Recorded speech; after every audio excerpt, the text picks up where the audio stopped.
नमस्कार मेरे प्यारे बच्चों। बेटा आज हम पढ़ेंगे कोकिला पुस्तक से पाठ 17 ईर्ष्या का फल। ईर्ष्या यानी कि जलन, किसी से जेलसी करना। रायपुर नाम का एक राज्य था। बेटा रायपुर क्या है? एक जगह का नाम है। उस राज्य का राजा बहुत ही कथा प्रेमी था, यानी कि उसको कहानियां सुनने का बहुत शौक था। राजा को कथा कहानियां सुनना बहुत अच्छा लगता था। एक ब्राह्मण रोज उन्हें कथा सुनाने आता था। राजा को कथा इतनी अच्छी लगती थी कि वह प्रतिदिन प्रतिदिन यानी कि हर रोज ब्राह्मण को सोने का एक सिक्का दिया करता था। जैसे कि वो आता था ना कहानी सुनाने, उसको कहानियां, ब्राह्मण की कहानियां बहुत पसंद थी, तो वो उसको क्या करता था? एक सिक्का दिया करता था। ब्राह्मण कथा सुनाता था, वह राजा प्रेम से यानी कि बहुत ही खुश होकर उसकी कथा को सुनता था। दिन यूं ही बीतते रहे। राजा के महल में एक नाई भी था। नाई कौन होता है बेटा? बाल काटने वाला। जो राजा और ब्राह्मण के मेल से यानी कि जो उन दोनों में गहरी मित्रता थी ब्राह्मण और राजा से, वो बहुत ही जलता था।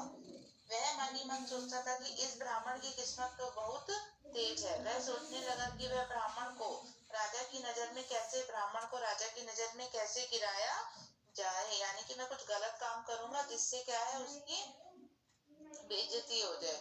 नाई बहुत ही चतुर था यानी कि चालाक था। उसने एक तरकीब सोची। तरकीब यानी कि उपाय सोच ही लिया। वह ब्राह्मण के पास जाकर बोला, पंडित जी, राजा जी आपकी कथा की बहुत तारीफ करते हैं।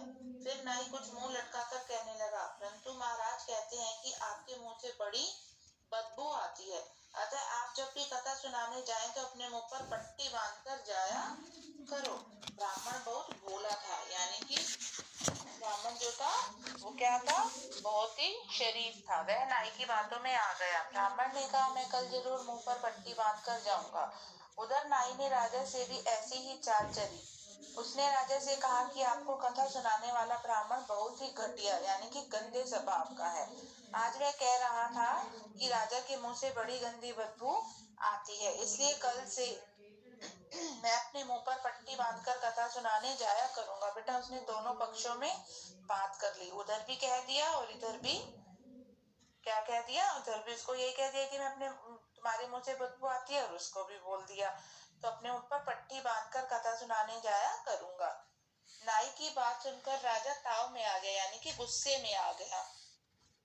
राजा ने ठान लिया, सोच लिया कि मैं कल इस ब्राह्मण को इसका दंड दूंगा। अगले दिन जब ब्राह्मण राजा को कथा सुनाने आया तब उसके मुंह पर पट्टी बंधी देखकर राजा का जो पारा था यानी कि गुस्सा था वो बहुत चढ़ गया। उसे नाई की बात पर पक्का विश्वास हो गया। उस दिन राजा ने ब्राह्मण को 2 सिक्के और एक पत्र दिया और कहा कि यह आवश्यक पत्र तुरंत कोतवाल को सौंप दो। ब्राह्मण ने राजा से विदाई ली तो नाई ब्राह्मण की प्रतीक्षा यानी कि इंतजार कर रहा था और सोच रहा था, देखो पंडित जी को क्या सजा मिलती है। ब्राह्मण ने नाई से कहा, तुम्हारी सलाह बिल्कुल ठीक थी। आज तो महाराज ने मुझे 2 सिक्के दिए। यह सुनकर नाई जल भुन गया यानी कि उसको और भी गुस्सा आने लग गया। इनमें से एक सिक्के पर मेरा भी हक है, क्योंकि उपाय तो मैंने ही बताया था। उसने कहा कि एक सिक्का मुझे वापिस कर दो, मुझे दे दो, क्योंकि मैंने ही बोला था कि तुम मुझ पर पट्टी बांध कर जाना। ब्राह्मण ने खुशी खुशी एक पत्र नाई को देते हुए कहा, यह पत्र जल्दी ही कोतवाल साहब को दे दीजिए। नाई खुशी खुशी पत्र लेकर कोतवाल के पास गया। उस पत्र में लिखा था, इस पत्र को लाने वाले की नाक तुरंत काट दी जाए। कोतवाल ने बिना पूछताछ के राजा की आज्ञा का पालन करते हुए नाई की नाक काट दी। बेटा देखो अपने ही चाल में वो फंस गया। दूसरे दिन जब ब्राह्मण राजा को कथा सुनाने गया, राजा उसकी नाक को सही सलामत देखकर हैरान हो गया। ब्राह्मण ने सारी बात राजा को बताई। राजा यह जानकर बहुत प्रसन्न हुआ यानी कि खुश हुआ कि धोखा देने वाले को अपने किए की सजा अपने आप ही मिल गई और भोला ब्राह्मण बच गया।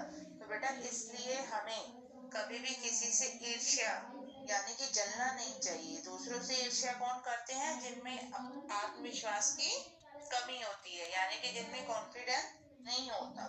तो इसलिए जो किसी से भी नहीं जलते उनके सारे काम हंसी खुशी से पूरे हो जाते हैं। इसलिए ईर्ष्या का फल हमेशा बुरा होता है। तो इस कहानी से हमें क्या शिक्षा मिलती है कि ईर्ष्या का फल हमेशा बुरा ही होता है। धन्यवाद।